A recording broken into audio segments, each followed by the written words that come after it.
The prairie was quiet, save for the wind. It swept low across the scrubland in long, bone-dry sighs, stirring up dust and ghosting over the warped roof of a house too far from anywhere. Weather-beaten would groan in protest, as if the place resented still being alive. He sat alone on the porch, the rifle across his lap more companion than weapon now. One boot rested on the rail, the other flat on the cracked floorboards. His eyes, pale as winter dawn, scanned the horizon without urgency. Just the ritual of it. Habit had outlasted purpose. Inside, a kettle hissed. The fire had burned down to embers. No one came out this way unless they were running from something. That included him. He'd made peace with the silence, the ache in his hip, the names he no longer said aloud. A shape caught his eye, ragged against the amber glow of evening. It stumbled, collapsed, rose again. He squinted. Human, small, alone, moving like someone who had no more blood to spare. By the time he reached her, she was on her knees beneath a thorny mesquite, head lolling. Dark braids clung to her cheeks, tangled with dirt and sweat. Her dress was torn, and blood had dried black along one shoulder. He knelt beside her, not touching. Her eyes opened, sharp, defiant, the color of obsidian struck by sun. He didn't speak, just waited. She didn't beg, just breathed, shallow and stubborn. "You'll die out here," he muttered. She didn't flinch, only looked past him to the wide sky, as if it might split open.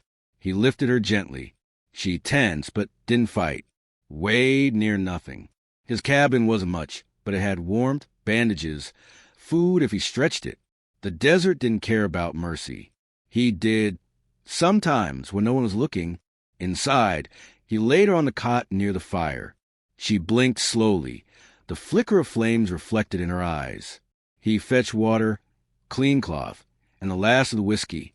She didn't cry out when he cleaned the wound, just bit down on her knuckle, eyes locked on the shadows dancing along the ceiling. "You got a name?" he asked. No answer, just a slow shake of the head. Or maybe not even that. Maybe just the weight of silence settling between them. He wrapped her shoulder, slow and practiced. She had old scars. This wasn't the first time someone had tried to erase her. When the fire dimmed, she sat up, legs folded beneath her like a coiled cat. Her gaze was too steady for a child's. He didn't ask her age. Didn't ask what she was running from. Questions were like rattlesnakes, best handled only if you were ready to get bit. She traced something in the ash on the hearthstone. A circle, then lines through it. He crouched beside her, squinting. "Spirit mark," he said quietly. "Protection." She looked at him then. Really looked. Not with trust, but recognition. Like somewhere, deep in the marrow, they understood each other's scars. He poured 2 cups of water, passed one over. She took it with both hands, sipped, and exhaled like someone who hadn't allowed herself to in days. He drank his slow. Outside, thunder growled, low and distant. The land exhaled with them. He pulled a blanket from the trunk. It had belonged to his daughter. Too small now to cover a grown man, but just right for someone her size. When he draped it over her shoulders, she flinched, then stilled. Her fingers ran across the faded threads, pausing on a patch shaped like a flower. He sat back in the rocker near the door. The rifle leaned beside him, always within reach. The storm outside was gathering its breath. He remembered his daughter coughing blood on the floor while he screamed at the sky for mercy. Remembered, too, the Comanche scout who'd once spared his life in a canyon standoff because he dropped his weapon and held out a canteen instead of drawing steel. Mercy could kill you just as easy as vengeance, but sometimes it saved you first. He looked at the girl. She was already asleep, face turned to the fire, hair tangled across her cheek like brush in the wind. Maybe this was another mistake. Maybe he was sheltering death. But the silence in the room had changed. No longer empty, just full of things neither of them had said yet. Rain came at last, hard and sudden, lashing the roof, spattering the windows with mud and memory. He didn't move, just listened. Somewhere in the distance, far beyond what the eye could see, the land was already stirring with consequence. Hoofbeats, maybe, or thunder. Hard to tell. He exhaled slow. A storm was coming. He just didn't know whose it was. The dawn broke in dull silver streaks, casting a pale sheen over the brittle grass and the warped frame of the cabin. The air was damp with last night's rain, thick with the scent of wet earth and charred wood. He stirred from the rocker, back aching, neck stiff, as though sleep had been borrowed from an old debt. Inside, she was awake, squatting near the hearth, poking half-burned coals with a stick. The blanket still hung from her shoulders, but she wore it now like a mantle rather than a gift. Her eyes flicked to him briefly, then back to the fire, offering neither fear nor comfort, just presence. He knelt beside her, reaching for the battered tin coffee pot. She held out a strip of dried meat, his from the shelf. No words exchanged, just the ritual of shared space. He took it with a grunt, more acknowledgement than thanks. When he stepped outside, the prairie was quiet again. Too quiet, the kind of hush that settles before something moves. He scanned the ridgeline. Nothing but open sky and the faint shimmer of distant buttes. Still, unease crawled at the edge of his ribs like something trying to get out. The water barrel had collected enough rain to draw from. He filled the pot, letting his eyes drift toward the dried-out path leading east, back toward town, if you want to call it that. He hadn't seen another soul out here in weeks. That wasn't unusual. But something in the wind had changed. Back inside, she was grinding corn with the flat of the stone, awkward but determined. He raised a brow. "You cook." She looked up, shrugged once. He didn't press. Let her work. They ate together in silence. He poured her the first cup of coffee, watery and bitter. She took a sip, coughed softly, then drank again. No complaint. The girl had a survivor soul. He tried once more. "You got kin?" She looked down. Her fingers tensed, then slowly unfurled. She pointed 2 fingers east, then drew them back to her chest. He watched, puzzled. "You ran from them?" A pause. Then she shook her head. Not from, toward.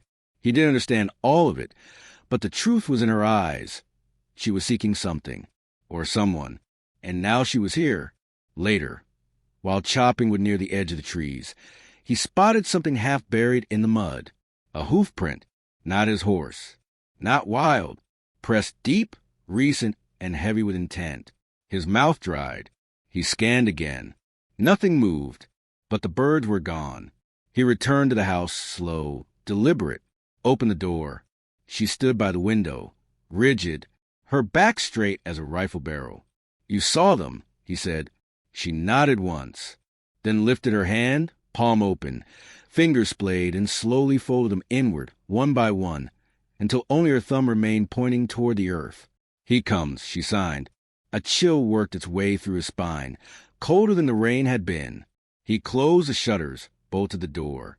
The rifle he'd leaned in the corner now lay across the table. "You as blood?" She didn't move. He exhaled through his nose, slow and grim. "Then we got a decision to make." He led her to the trapdoor beneath the rug, the one no one but ghosts and rats had seen in years. The cellar beneath the house was packed dirt and stone, shells of old preserves, bullets in a rusting tin, a Bible that hadn't been opened since his wife died. A single lantern lit the space with a soft, amber glow. She descended first, quiet as mist, her fingers brushing the wall. He followed, crouching to avoid the low beams. He reached into the back of the cellar, where a locked chest rested beneath a tarp. Inside, a worn cavalry coat, 2 pistols, and a folded piece of hide covered in Comanche script. He laid the hide flat, her eyes locked on it. "You know this?" She nodded slowly, touched one symbol with trembling fingers, then looked up at him with something close to awe or accusation. "That belonged to your people," he said. "He gave it to me, long time ago. Said if I ever needed to return it, I'd better be ready to pay for what I took." Her jaw clenched. "He was your father, wasn't he? Or is?" She didn't answer. Didn't need to. The weight of her silence was confirmation enough. He sank onto a crate, rubbed his temple. "You brought war to my doorstep, girl." She knelt, folding her legs beneath her. In the lantern light, she reached into her dress and pulled out a tiny charm made of feather and bone. Held it toward him. He didn't take it. "Why me?" She pointed to the hide. then to him, then traced a circle over her heart. "You think I still carry that mark?" he asked, half choked. "That I can be what I was?" She tilted her head. "Not what you were, what you chose to be." He looked at her a long time, then finally, slowly, took the charm. The leather was soft with age. It smelled like smoke and old cedar. Thunder rumbled again, distant but closer than before. He rose, doused a lantern, and climbed back up. She followed. He checked the windows once more. Nothing yet, just the prairie stretching infinite under a bruising sky. But he could feel it now. Not fear, he was past that. Inevitable. He sat in the rocker again, rifle in hand. She curled near the hearth, the blanket drawn tight, eyes open but distant. They did not speak. Then, just before the light fully faded, a sound rolled across the land, too deep for thunder, too rhythmic for wind. Drums. One beat, then another, slow, measured. A call. He stepped to the window, heart clenching. On the far ridge, under the dying light, figures emerged. First 5, then 20, then too many to count. Horsemen. Feathers caught the wind. Spears gleamed like fireflies. 70 warriors, still as death. The girl stood behind him. Her hand touched his arm. He turned to her. "This what you were running toward?" She met his gaze. "No," she whispered, voice hoarse from disuse. "This is what was chasing me." And then the drum stopped. The sun was little more than a smear behind clouds when the horsemen descended the ridge. They moved in silence, not the thundering charge of legend, but a tide of quiet menace. Disciplined, patient, purposeful. The man counted them through the gap in the shutters. 70 riders, give or take. Some young, some gray. All armed. No banners, no war cries. Just stillness and that same unbearable silence. He turned from the window. The girl stood where he'd left her, her arms folded across the woven blanket like armor. Her eyes held no fear, only a somber resignation. She knew what this was, and more painfully what it wasn't. He opened the front door slowly, rifle slung over his shoulder, hands raised. The air was cool and heavy, filled with the scent of wet grass and something older, wood smoke, sage, and tension. A single rider broke from the group, steering his paint stallion with the ease of muscle memory. He wore a long coat of buffalo hide, fringed with beads the color of blood and earth. His face was marked with age and war, but his eyes burned like a man whose vengeance had been boiling for years. The girl stepped out beside the man before he could stop her.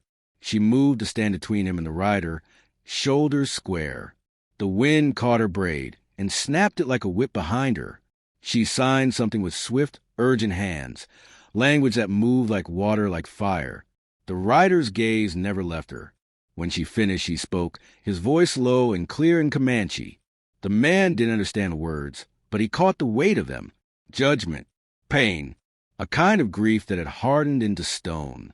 He replied in English, "You, her father." The rider dismounted with slow grace. He approached until only a few strides remained between them. His expression was unreadable, carved from something older than anger.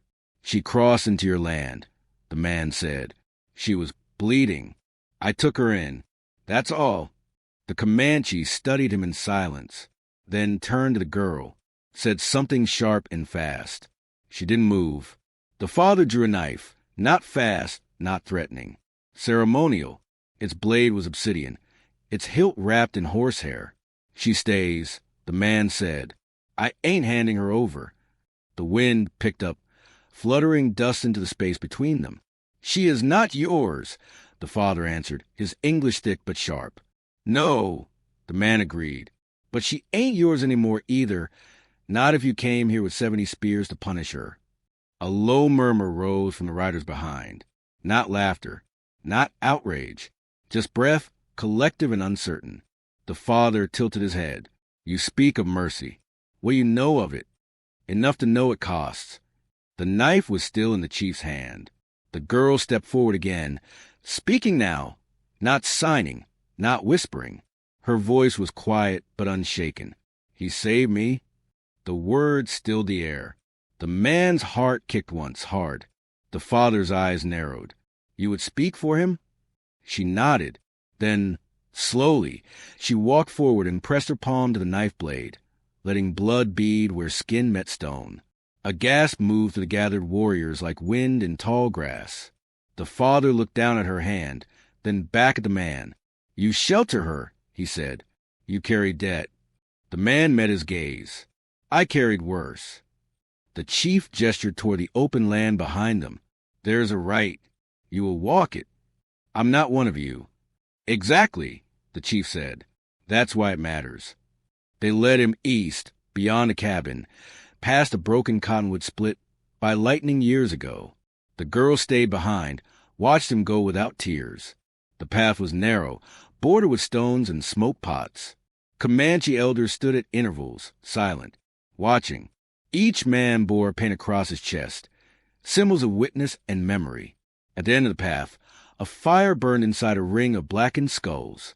The chief stood before it, the knife now cleaned, waiting. Here, he said, truth is known. What happens if I lie? You die. The man nodded once. Fair enough. The elders began chanting, low and steady. The chief stepped forward, placed a blade against the man's chest, not cutting, just marking. Speak. The words came like gravel in the throat.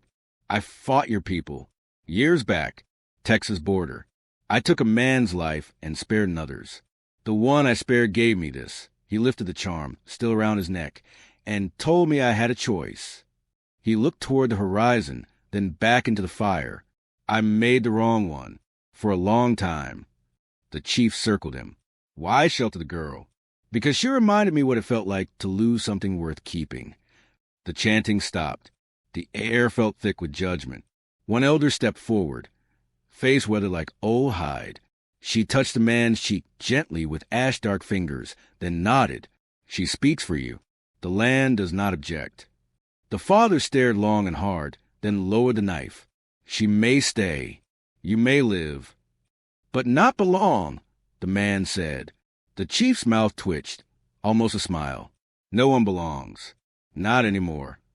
They walked back in silence, the man trailing behind the warriors, boots sinking in wet clay. The girl stood waiting by the porch, arms folded. Her eyes found him instantly. He stopped in front of her, tried to speak, failed. She stepped forward and wrapped the shawl tighter around her shoulders. I ain't going anywhere, he said finally. But they might. They won't, she said. It wasn't hope. It was knowledge. That night, as stars stitched across the sky and wind moved through the brittle grass, like whispered regrets, the man sat on the porch again. The girl slept behind him, firelight flickering against her silhouette. The house hadn't changed. The land hadn't either.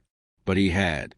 Somewhere out in the dark, a wolf howled once, then went quiet. The wind carried no drums this time, only the waiting. The morning after the rite broke soft and golden, light pooling across the prairie like a benediction. Dew clung to the grasses. A hummingbird flickered past the window and was gone. For the first time in weeks, the man dared to believe the storm had passed. She moved through the house like she belonged there now, not as a guest, not as something hidden or shielded, but as a fixture, quiet, capable, present. She swept the hearth, fed the chickens, started a small pot of beans to boil with careful precision.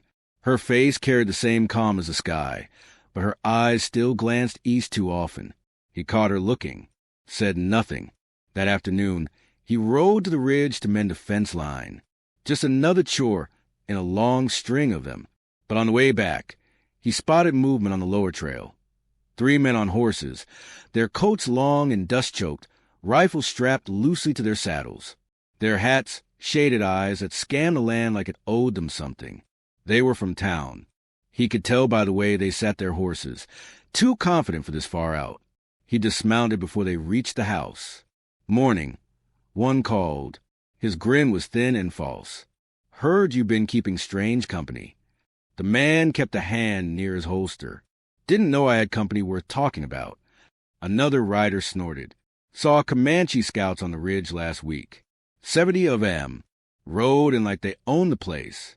Then vanished. Now, we hear you got a girl living here. Dark hair. Yum. She's under my roof. That's all you need to know. That's the thing, though. The first rider said, drawing out the words like a snake stretching in the sun. She ain't yours. And a man keeping company with Comanche these days makes folks nervous. The third man, silent until now, leaned forward. We'll be back tonight. Reckon you might want to rethink who you're feeding. They turned without another word. Dust rose behind their hooves like a warning. He stood there a long while after they were gone, hands balled into fists. Then he went inside. She watched him come in, saw the change in his face. They're coming, he said. She didn't ask how many. She only nodded, then went to the cellar. When she returned, she carried two things: his rifle, already loaded, and the feather and bone charm she had once offered him. He took both. That night came with no ceremony, just a dry wind and the snap of grass in the dark. He lit no lanterns. They sat in silence. The fire burned low, and the cabin shrank around them, like a lung drawing its last breath. When the first boot creaked on the porch, he was ready. The door burst inward with a shove, splintered on one hinge. A man entered with a lantern high, another behind him with a shotgun. The third came through the back window. Glass shattered. A cry. Then steel clanged against the stove. Gunfire roared. The man moved through it, like it was a song he'd once known by heart. His first shot dropped the man with the lantern. The firelight caught the blood on his chest as he crumpled. The second man fired wild, grazed the edge of the wall. The girl swept the table forward in one shove, using it as a barrier as she crawled low, stick in hand. The third man reached for her, shouting something she didn't understand, but his hand never made it. The blade she carried found its mark just below his ribs. He fell gasping, his eyes wide with the shock of a child realizing the world could end this way. The last man, wounded, crawling, raised his rifle toward her. The shot came from behind. The man didn't hesitate. One clean bullet, right through the spine. Silence returned. Smoke drifted toward the rafters. The house reeked of gunpowder and blood. She stood there in the stillness, hair wild, eyes fierce, not broken, not even shaken. He looked at her and felt something twist in his chest. Part sorrow, part pride. He winced. Blood was running down his side. He hadn't noticed when the bullet caught him. She was beside him in an instant, pressing fabric against the wound, hands steady. "I'm all right," he lied. She didn't answer, just tied the cloth tighter. A horse whinnied in the dark. Then more, dozens. He rose, unsteady, and staggered to the porch. Shapes emerged through the mist, shadowy, silent. Then came the figures, cloaked in buckskin and feathers, faces painted in solemn war colors. At the front, her father dismounted. He looked at the bodies, at the ruined door, at the man, bleeding but upright, then at her. She stepped toward him, chin lifted, hands at her sides. The chief looked into her eyes and saw something that stopped him cold. Not fear, not defiance. Resolve. He looked back at the man. She fought. The man nodded. "Like one of yours." The chief said nothing. He walked slowly to the wounded settler sprawled near the fire and pulled the rifle from his cold hands. Then, without a word, he lifted the man onto a spare horse. Another warrior moved to the body near the stove. The third was already dead. They took their time. When they were done, the chief approached again. "You are not Comanche," he said. "No," the man said, "but neither is she. Not anymore." The chief studied them, this odd pair, ash-smeared and bruised, bloody but unbroken. He reached into his coat and drew something from a pouch, a stone talisman, smooth with age, carved with ancient symbols. He placed it in the girl's hand. "When your mother died," he said softly, "I buried this. She was the bridge. Now you are." She stared at it, then at him. No tears, just a quiet weight of understanding. He mounted his horse. As they rode off, the wind changed. Warmer now. Clean. It carried the scent of rain far to the north. The man sank onto the porch, breathing hard, one hand pressed to his side. She knelt beside him, shoulder to shoulder. "You should go," he whispered. She shook her head. He smiled, even as pain clawed at his ribs. Didn't think you would. Behind them, the cabin still stood, scarred, blackened, but standing. In the dark beyond, a fire sparked to life in the hills. Somewhere, a new story had just begun.